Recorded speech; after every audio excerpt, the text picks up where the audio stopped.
Hi everyone. First off, I would like to thank Adobe and Substance for giving me this amazing opportunity today. I'm super happy to be part of the Substance Days for the second time, and I would like to thank all of you for attending to this conference. So today we're going to talk about how to create a Viking scene with Substance Designer. So my name is Jonathan Benainous. I'm originally from France and I'm currently environment texture artist at Naughty Dog. So I started in the video game industry about 15 years ago. I worked on a bunch of AAA games such as Heavy Rain and Beyond Two Souls at Quantic Dream, Horizon Zero Dawn at Guerrilla Games, Ghost Recon Wildlands and Assassin's Creed Odyssey at Ubisoft, and most recently on Gotham Knights at WB Games Montreal. So if you want to see more of my personal work, you can check out my ArtStation or give me a follow on Twitter or Instagram. You can also send me an email if anything wasn't clear during this talk, or if you have any question, feel free to reach out. So here is the agenda for today. So we're gonna go through a full breakdown and talk about the different steps to achieve a Viking scene that I've released recently.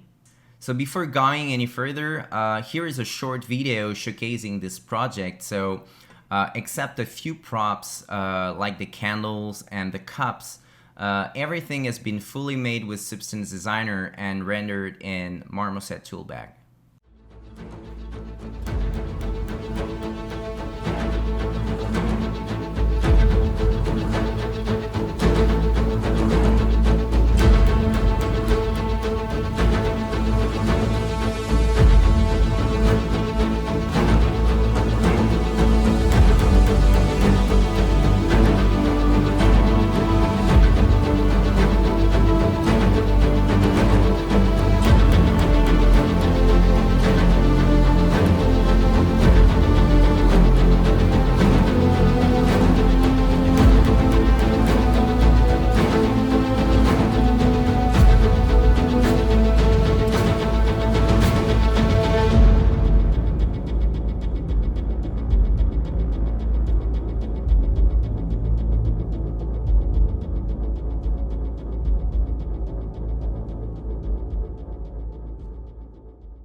Alright, so personal study. So most of my personal project started as a study. So basically, since my beginnings in the video game industry and during my career, I quickly felt that it was extremely important to stay up to date and keep working on my skills even outside my daily job to level up. So the project we're going to see today is the perfect example of this personal studies that I'm doing on my free time to explore, learn, and practice the program in many ways without having any constraint of deadlines. So experimenting in Designer is really the key. So that's why this time I wanted to attempt to create hard surface asset without using any external piece of software.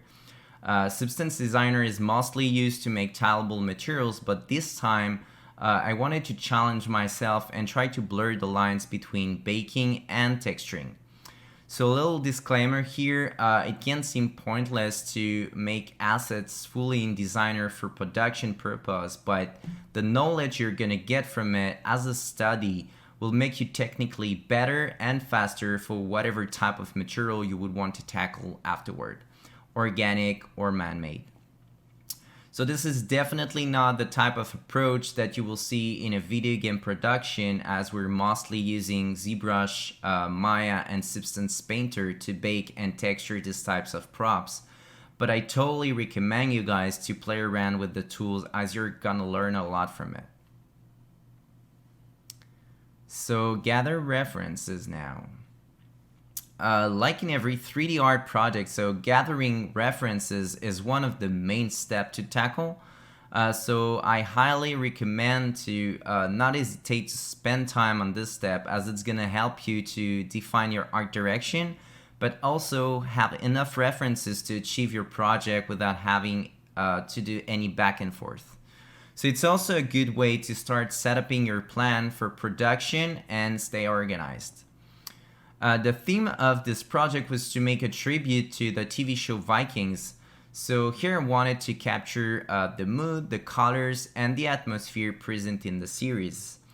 What I like the most in the series is that each iconic character has an item that they're carrying all the time. And one of the main items is the king sword, as every character of the series is going to be king at some point. So that was one of the main assets I wanted to make, as it's connecting every characters in the storyline. So workflow. So I usually always start by creating my height and my normal first. So a good height map is really the most important map and is the foundation of quality materials. I also work from left to right and from large to small shapes. I use displacement all the time to preview my height in 3D. And I work with HBAO and a mid-grade value as a base color very early in the process. I also create my components and materials first before combining everything in my main graph. And I also work with multiple subgraphs because it really helps me to stay organized and efficient. It optimizes the main graph, and it's also easy to extract components when you're going to make another type of project. And finally, I always create masks out of my height to generate the other maps. So here you have an example with the height map of the shield that I used to create my albedo and my roughness on the right. So making the sword. So here's a look at the final render of the sword with a close-up of the hilt. That's one of the main elements that I wanted to create, as I really love the design with all these ornaments, gems, and patterns. And here are some more renders.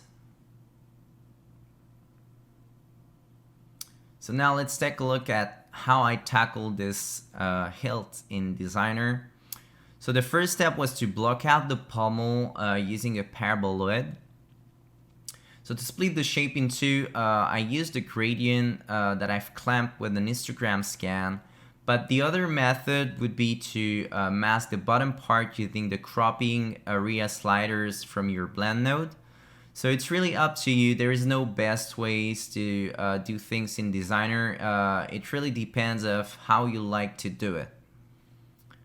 Then I'm subtracting 3 paraboloids that I placed on both sides with the mirror node. And then I'm moving up the pommel using a transform 2D. So note that here I'm using one of my key reference as a blueprint to respect the scale and silhouette of my hilt. Now using a gradient and a curve node, I create a base shape for the grip. Then I use a transform 2D and a trapezoid transform grayscale to squash my gradient. And I finally adjust the depth with the level and blend both shapes together in max lighting. Now for the guard, I'm using a gradient linear 2 that I squash and that I place once again with a transform 2D. And for the little details on both sides, I'm just subtracting capsule shape with a low intensity. And finally, I blend the guard with the previous shapes in max lighting to finalize the block out. Alright, the next step now is to start detailing the hilt. So here I'm adding a few details on the pommel. Then for the gems, I start with the disc that I plugged into an HD tech to create the stand and the bevel to slightly round up the border of my shape. I then blend my gem in the center and I use a splatter circular to place this little paraboloids all around. Here I use a tile generator to repeat my gems and create a line by masking out the other rows. And finally, using a transform 2D and a level, I add these details to the pommel. So note that I blend them in add linear this time, as I want them to follow the curve and the depth of the pommel, as you can see on the reference on the right. And here, using the same method, I'm placing my gems along my hilt using a bunch of transforms. Alright, so now for the spiral line, I'm using a splatter circular to create this cool spiral shape that I'm beveling and plugging into a tile generator. So here it is. And then using a few transform, I managed to place them on the pommel and on the guard. So here we're gonna take a look at this H shape that I found pretty cool to make. So to start, I use a disk with an edge detect. So I get this result. And then I'm multiplying this gradient circular on top of my black and white mask. And I'm creating that H shape using True Transform blended in Max Lighting. And finally, using the same method, I create this circular frame around my H shape and I place them on my pommel using a bunch of transform and mirror. Now let's take a look at this cross shape on the pommel. So I start with the capsule shape that I rotate and blend with itself. And then I clamp it with an histogram scan to make this black and white mask that you can see at the bottom right. Now using two discs, I complete my previous shape to add some roundness, and I create that hole in the center by subtracting another disc. And finally, using a bunch of transform, I place my cross lines on both sides of the pommel and I subtract them with a very low intensity. So here, using simple squares and paraboloid, I add these lines on the grip. So note that once again, I blend them in add linear to be sure that they're following the shape underneath. So the last details to add on the hilt are these little arches that I'm making out of square and disc shape. So same technique once again, I'm using a tile generator and a blend to isolate one single row that I place using a transform. So here I'm blending them once again in add linear at the top and at the bottom. So after adding surface damage and noise, here is a look at the final height and normal map. Alright, so the last step now to achieve this material is to make the albedo. So I always start by extracting mask from my HBAO facing normal or curvature. Then I start to add variations by mixing up multiple grunge maps plugged into gradient map nodes. I also extend my color palette and highlight my volume by tweaking my different layers of colors with an HSL, and I mask them out with a mix of HBAO and grunge map. So here I'm adding my gems using simple uniform colors. And finally, I add a dirt pass using a dirt generator to link my different shades together. Alright, so here's a little animation showing the whole process to create this hilt.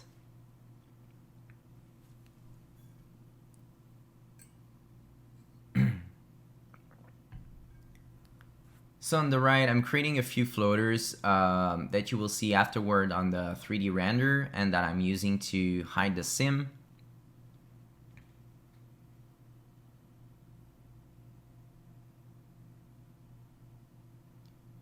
And here's a little breakdown for the blade this time with the normal on the right.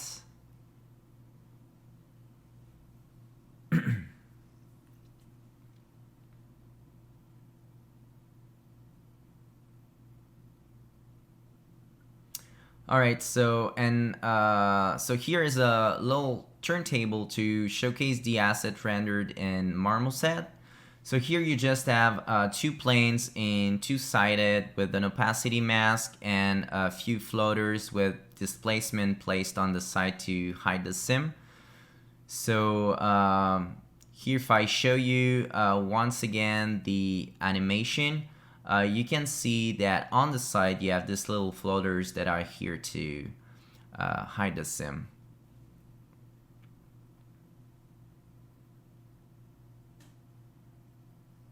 Alright, so making the shield. So here's a look at the final render of the shield. So basically, the blue one represents Lagertha, and the red one represents Bjorn, for people familiar with the TV show. And here are more renders with the axe on the left and the armoring on the right, both fully made with Substance Designer. Alright, so basically here we're gonna take a look at the main steps for the shield. So I start to create a few stripes with the tile generator using random grayscale values. I then use an HD tag that I blur and that I multiply on top of my wooden surface that I've created in another subgraph to make a base for my wood planks. Here I distort slightly my HD tag using a multi-directional warp grayscale, and I multiply it to my previous result to really separate my planks. Then using the same HD tag, I chisel and damage my planks using a slow blur set to min.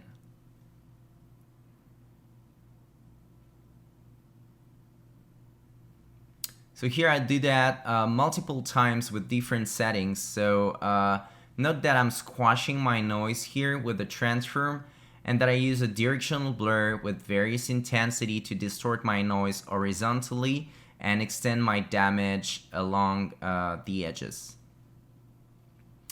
So here I multiply my grayscale mask on top of my height map to create subtle height variation between my planks. And then using a tile sampler, I create random horizontal lines that I distort using a directional warp and a slow blur to create these wood cracks. I then subtract them to my height map with a very low intensity. And finally, I create some imperfections to my planks with some ridge bill shape that I splat around and subtract from my height map. Here it's a pretty common technique that I'm using, but don't forget to use your grayscale mask plugged into a directional warp to offset the shapes you're subtracting. So you're gonna have a real breakup between your planks, and it's gonna give you a more natural feeling. Alright, so let's see how to make our metal frame now.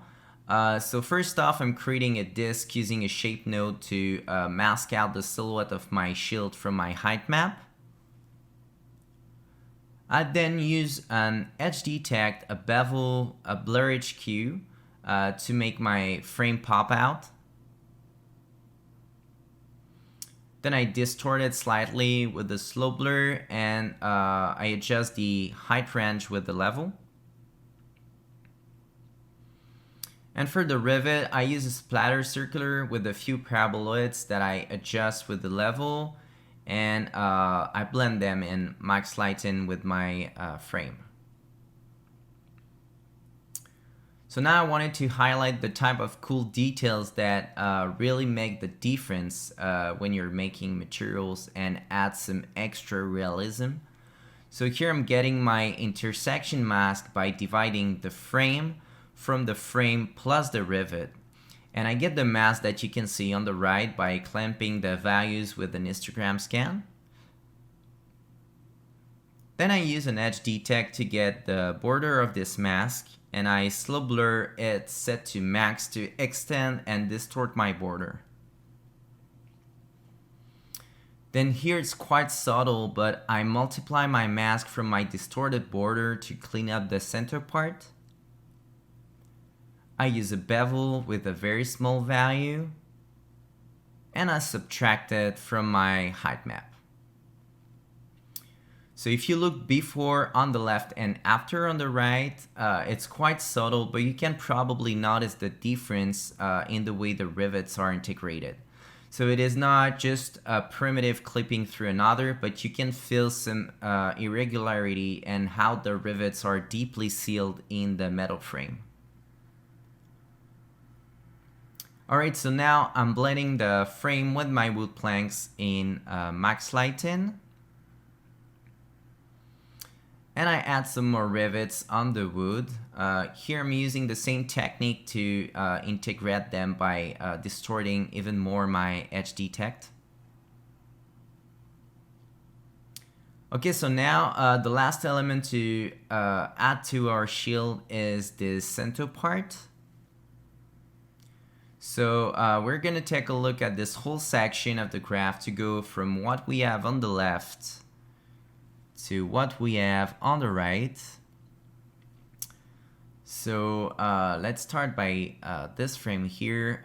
So first off, to create that center part, I use a paraboloid that I downscale using a transform,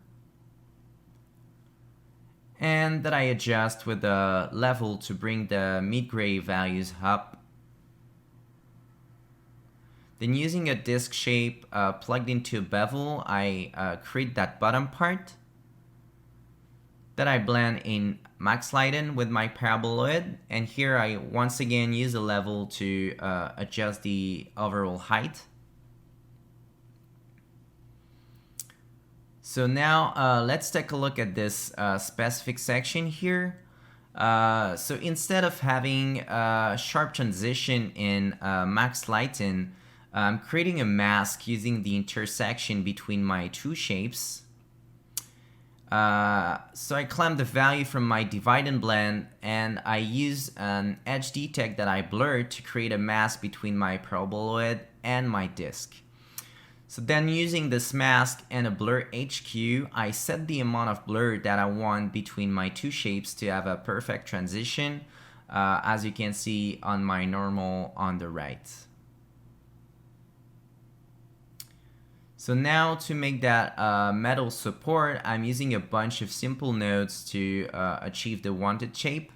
So I start with a square that I turn into a rectangle using a transform. I then use a trapezoid transform grayscale to make the top of my rectangle slightly smaller.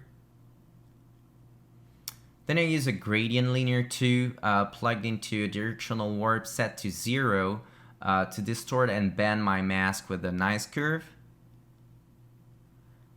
Here I simply use a mirror node, and then using a bunch of transform, I subtract 2 triangles from my main shape.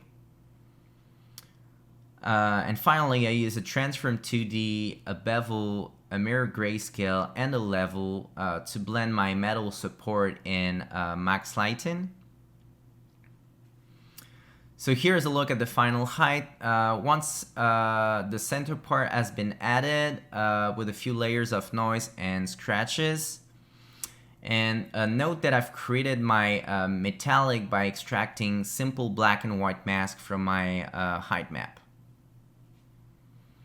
And here's the final texture with the albedo. Now let's take a look at this little animation to recap the whole process.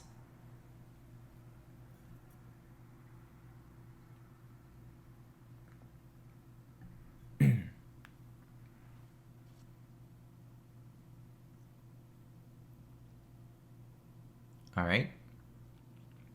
And the turntable now. So here once again the texture is applied on a two-sided tessellated plane with an opacity mask and some displacement, so no hand modeling here.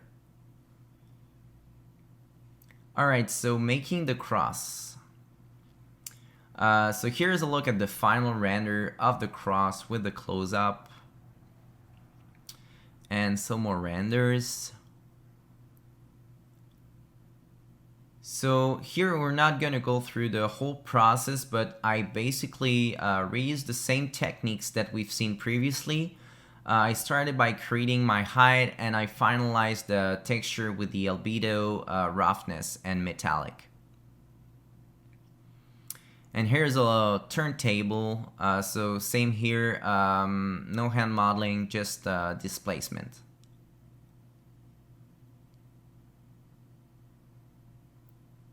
So making the axe and armoring.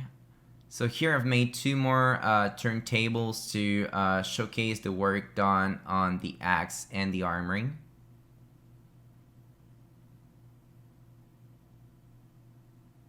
Here it is.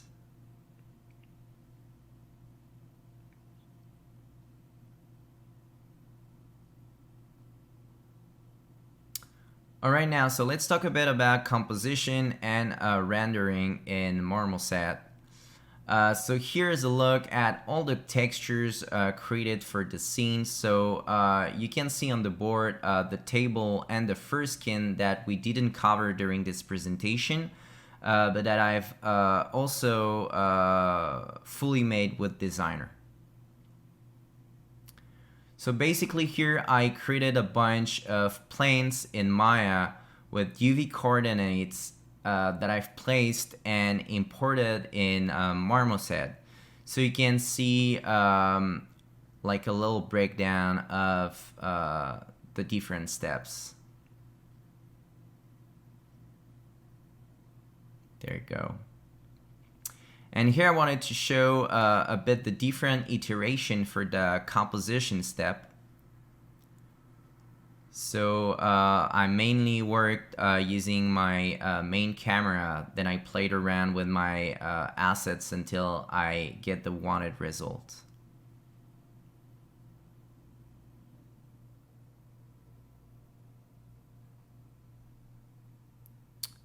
And here's a look at the final render after finalizing my beauty shot in Photoshop.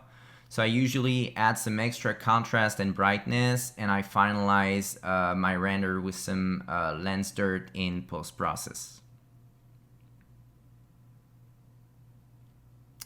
Alright, so for those who want to see more breakdown about this project, I've recently released a series of free video tutorials available on ArtStation Learning. So if you're interested, go check it out. And that's pretty much it. So many thanks to Adobe, Substance, and Naughty Dog. Thank you for watching. I truly hope you find it useful and had a great experience. So take care and see you next time.